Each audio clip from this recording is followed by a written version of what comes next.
Christopher Busby is the Scientific Secretary of European Committee on Radiation Risk, and he has been working with radiation for approximately 10 years. And he's a chemical physicist. So he's a specialist both in chemistry and physics. He's a very high professional in sciences of this radiation field. And this is very honorable that he's here with us, because this model that he has created, which is in that blue book,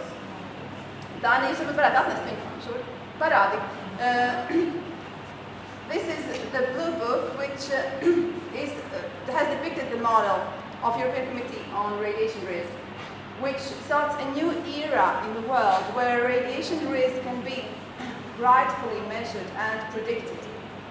Right, yes, hello. I wanted to talk to you about the Baltic Sea, and Bill has told you how the Baltic Sea is the most radioactive sea in the world. Higher, please. Louder. This map here is a map which shows the contamination of the Baltic Sea by the isotope cesium-137, which is a substance which occurs when you cause uranium to fission. And you get a whole lot of these substances, like cesium-137, which are entirely new. They never existed on Earth throughout the whole of human evolution. And although I haven't put this on the slide, I want to make some little drawings now about this, about the way in which these substances act completely differently to the sorts of radiation that human beings, and indeed all creatures on Earth, have been exposed to over the huge periods of the evolution of life on Earth. This is an entirely new threat to living systems. And particularly, it's an entirely new threat to human beings. The concentrations, you can see, are very high. The level in the sediment here of 50,000 becquerels per meter means that for 1 square meter of this mud in the Baltic Sea, you have 50,000 disintegrations in 1 second. So that means there are like 50,000 decays, explosions, electron emissions in 1 second. So this is, you can imagine if you could see this, or if you could hear it, it would be quite terrible. But of course we can't see it and we can't hear it because we don't have radiation detectors in our body. We only have detectors for sound and we have detectors for light, so we can see things. But we can't see this, it's invisible. Now the radiation from this material comes from outside the body. And generally speaking, it will affect the body to a greater or lesser extent. But the most serious problem with this kind of radiation, and the one that never existed throughout the whole of evolution, is the problem associated with it getting inside the body. Because there are lots of other substances which existed from the beginning of time which are radioactive. And you will be told by the nuclear industry and by scientists, of course, too, because it's true, that we live in a radioactive environment. There is such a thing as natural radiation. So if I had a Geiger counter here now, it would make clicking noises. And the clicking noises would be the radiation coming from the walls, probably, because of uranium in the walls, and possibly from potassium and a few other substances which are natural. So over these evolutionary time periods, human beings and living systems have developed ways in which they keep radioactivity out of the body. So although the radiation can get into the body, most of the radioactive materials, the radioactive isotopes, do not get into the body easily. And this is particularly true of the substance uranium. Uranium is a very, very dangerous substance. But normally it doesn't get into the body very easily because the human gut, the transfer coefficient, the way in which substances in the body get across the gut into the bloodstream, there are various mechanisms which keep the uranium out of the body. And very recent research done by the French showed that for plants, like maize or barley or cabbages or all plants, there are specific mechanisms in the roots of the plants for keeping uranium out. Because for a long time people have been trying to find plants which can remove uranium from the soil and remove radioactivity from the soil. Because after Chernobyl, they wanted to get the uranium out of the ground and substances out of the ground that were radioactive. So they looked all over the world for plants which would remove these substances. And although they found plants which removed some of the substances like cesium, they found no plants on the whole of the earth that would remove uranium, because the roots of these plants kept the uranium out. Now, the problem with the Baltic Sea is this, that the sediment, the mud, on the coast of the Baltic is radioactive. And when the waves crash into the coast, when the wind blows, this mud gets stirred up. If you imagine a bucket of water with some mud in the bottom, and you stir it up like this, you get a suspension of the mud. And with the sea, you also get waves which have white bubbles in them. And these bubbles, they pick up the sediment, they attach to the sediment under the water, and as they come up into the air, they turn inside out, and they blow the sediment up into the air, and it blows inland. Now this is not a theory, this is something which has been measured. In the Irish Sea, near Wales, where I live, they have measured the concentration of plutonium from the nuclear plant on the Irish Sea called Sellafield, which similarly adds this material to the sediment. And they've measured it at distances inland. So they put up a big piece of cloth and they allow the wind to blow on the cloth, and then they go and measure the plutonium on the cloth, and then they go another 100 yards, 100 meters, and another 100 meters, and another 100 meters. And so they measure the concentration of plutonium as you come inland. And what they find is that very high levels of plutonium from the Irish Sea get blown ashore and in the form of these particles. And then they get inhaled by people and they get transferred into the body. And so this mechanism is entirely new. And it's absolutely not, it's not being studied in terms of its effect on human beings. So what we will tell you now is that the main danger from radioactivity in the Baltic Sea is from the fish. And if you use the normal risk model to calculate the danger from the fish, you find that the doses are not very large, and so the danger is not very great. It means that you can forget about it. You say, well, although there's a lot of radioactivity in the Baltic Sea, it doesn't affect human beings, it doesn't affect you. Well, actually it does affect you.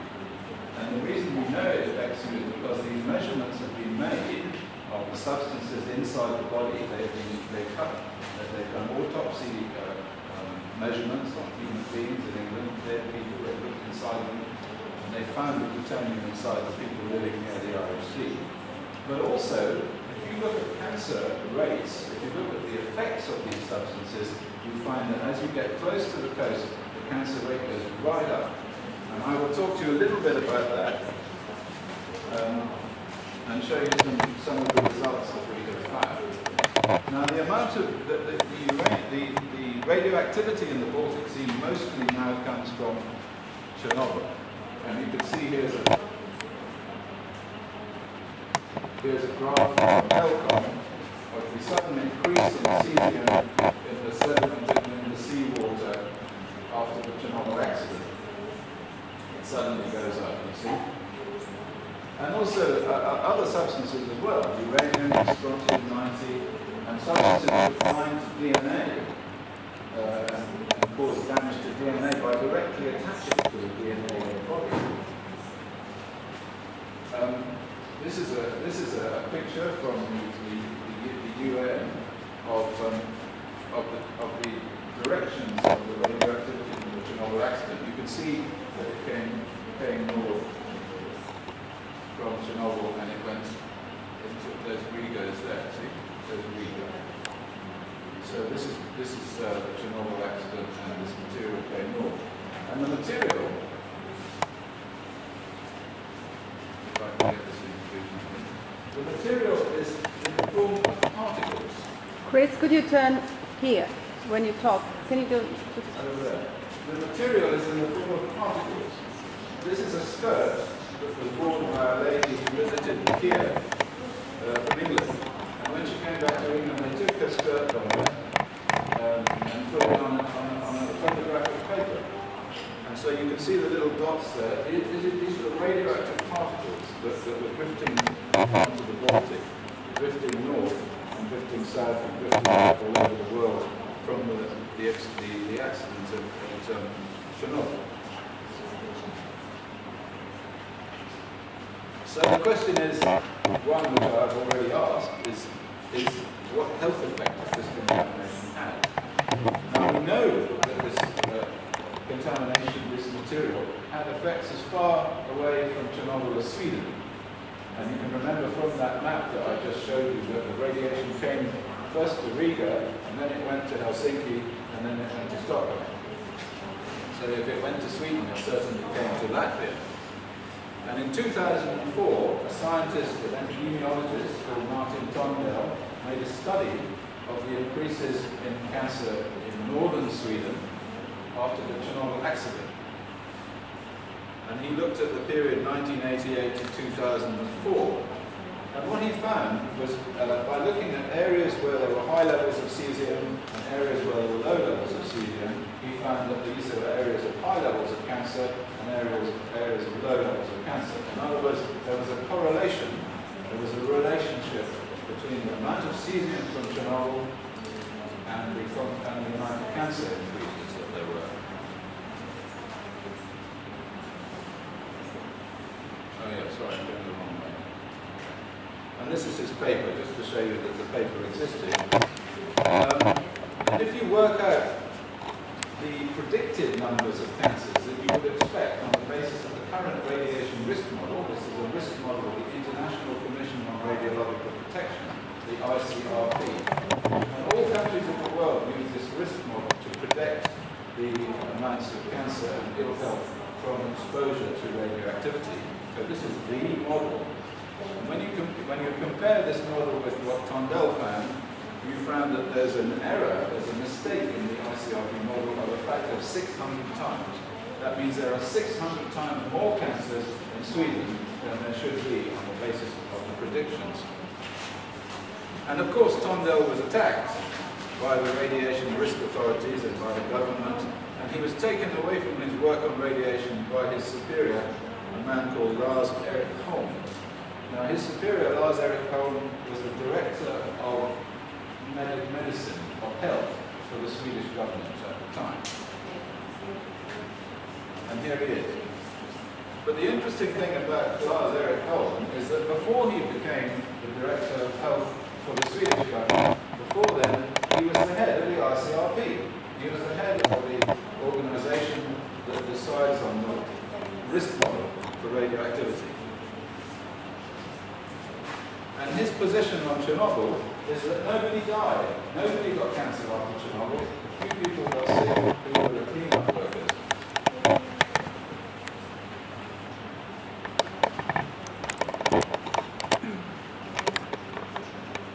Okay, back to the 70s. What we decided to do, what I decided to do, was to have a look at Tondell's work and to see if I could follow it up.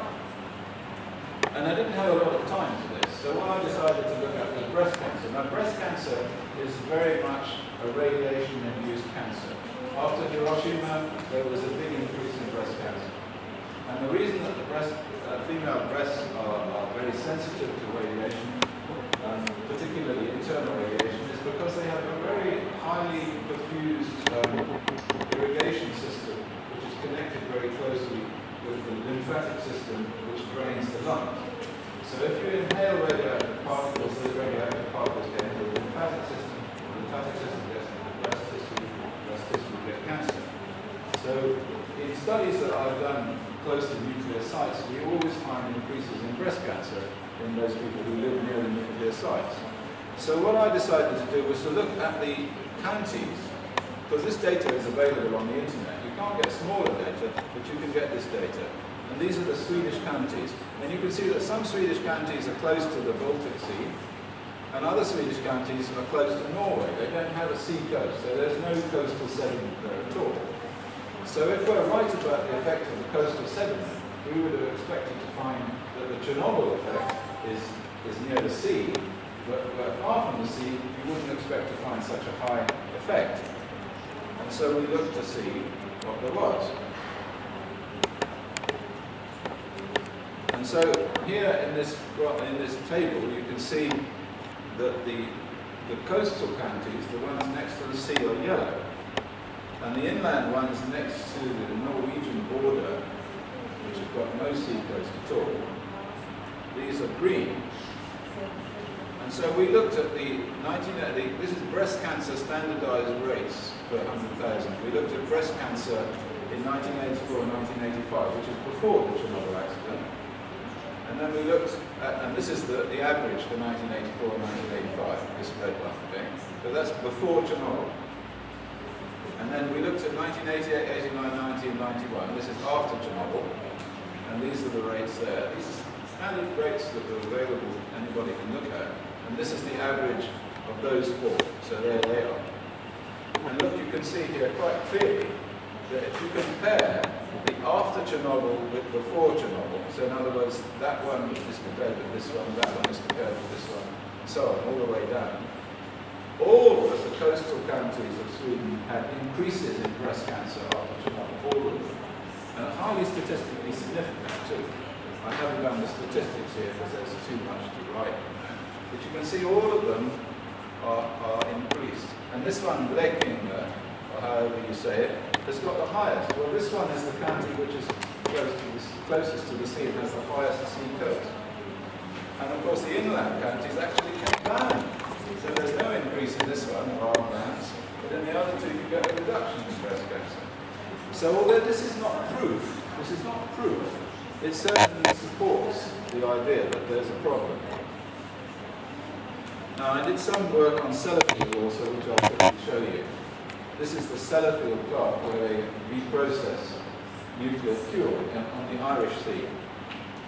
And this is the Irish Sea, and this is where I live, here, just there, I live there.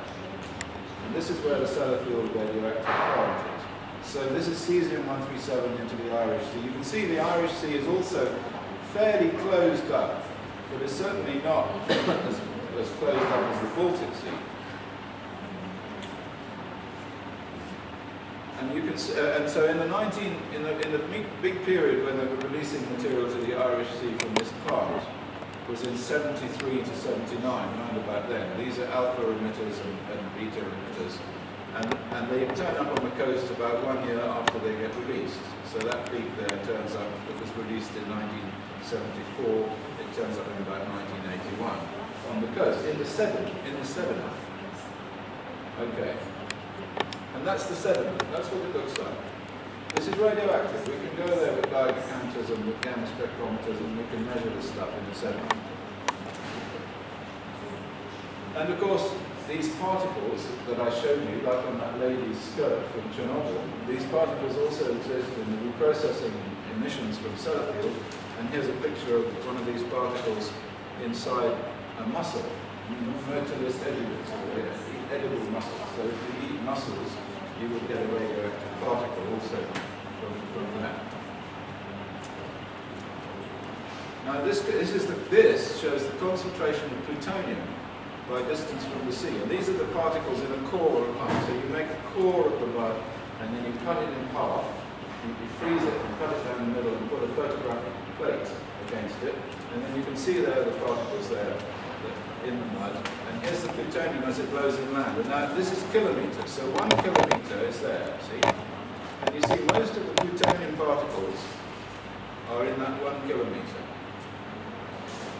So anybody living in that 1 kilometer will get more plutonium inhalation than people who were living further inland. This is a survey that we did of that area of the mud that I just showed you. And those red dots, each one of those is cancer. So we had a house-to-house survey, and this is in Ireland now, a house-to-house survey of this whole area here, that area. And we found that all the cancers were actually along this coast here, where the mud is. This is the mud, and here's the cancers. This is a little town with a lot of mud. But very few cancers along this way, you see, or along here. Very few. And so the ratio, the ratio of distance from the sea, you see, goes up very sharply. So that supports the idea that it's the plutonium that's coming ashore here, or the radioactivity that's coming ashore, that is the problem. Now we looked at small areas of Wales. These are the small areas of Wales, and we found the same effect. You can see here these are for all cancers. So we found there was a 40% increase here, a 40% increase very close to the coast. Of course, it's possible there are other reasons for this. That people who live near the coast are more likely to get cancer. This is one possibility. It's not entirely stupid, because different types of people have different risks for cancer. But when we looked at areas which had high radioactivity in the sediment and low radioactivity in the sediment all along the coast, we found that it was the radioactivity in the sediment that was driving this effect, and not the kind of people who live near the coast. And this shows the same effect, but with a slightly different statistical approach. But it does show the same effect for all malignancies and for leukemia at all ages. Female breast cancer, you see, is the same, lung cancer too, and colon cancer. And these are all statistically significant.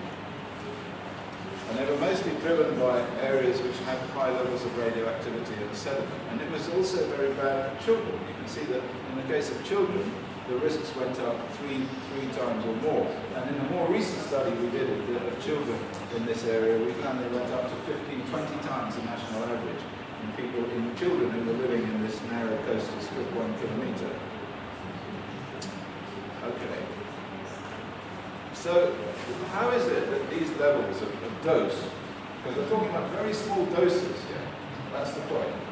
So although they're inhaling these particles, if you actually calculate their absorbed doses, the way in which radiation is assessed by governments, by risk agencies, you find the doses are very, very small, much lower than natural background radiation doses.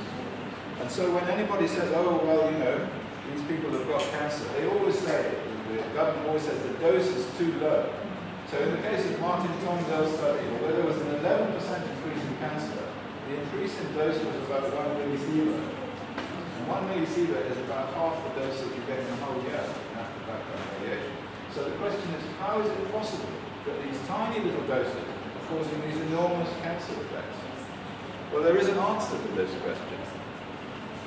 And the answer has to do with the risk model well, it's explained in the risk model of the ECRR, and it has to do with the fact that the doses are not a useful, absorbed dose is not a useful way of measuring internal radioactivity.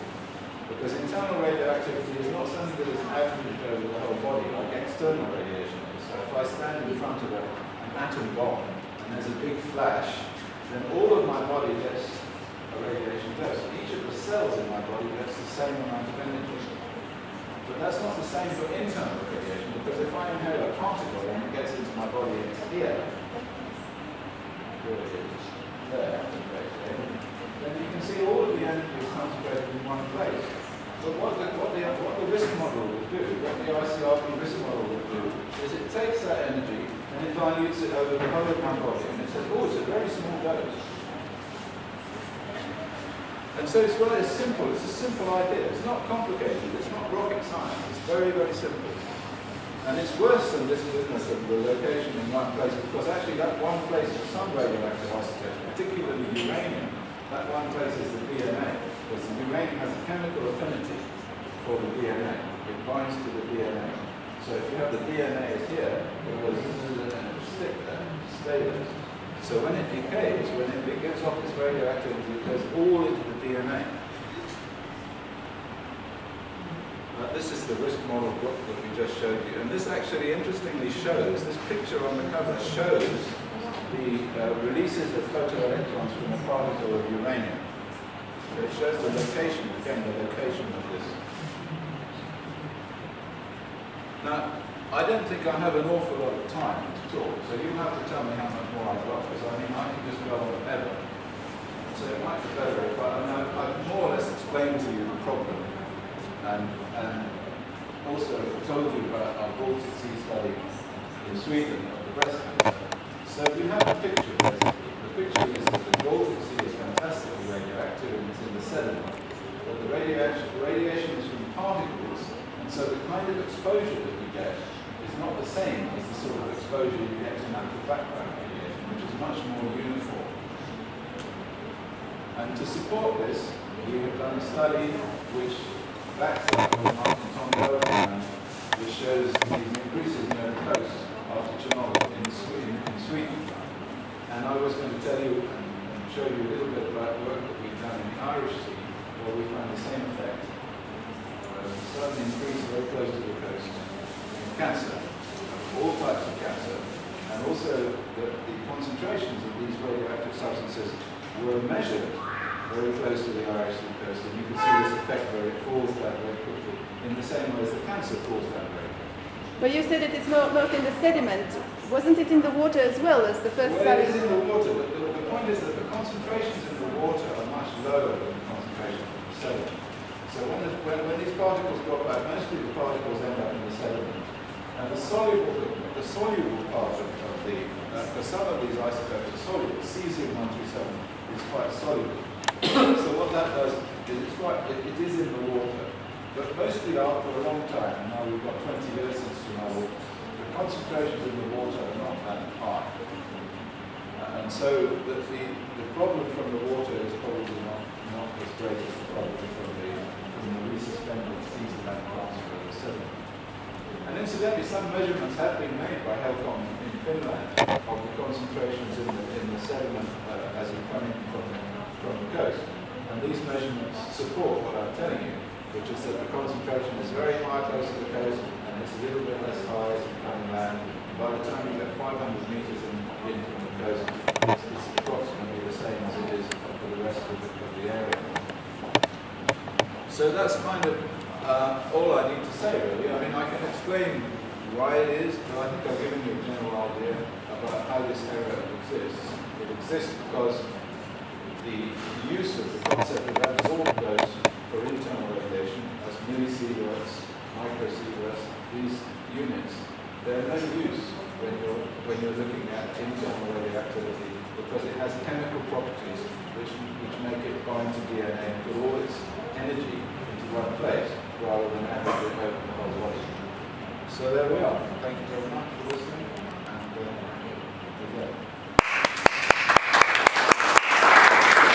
we will have a question session later, and I just wanted to inform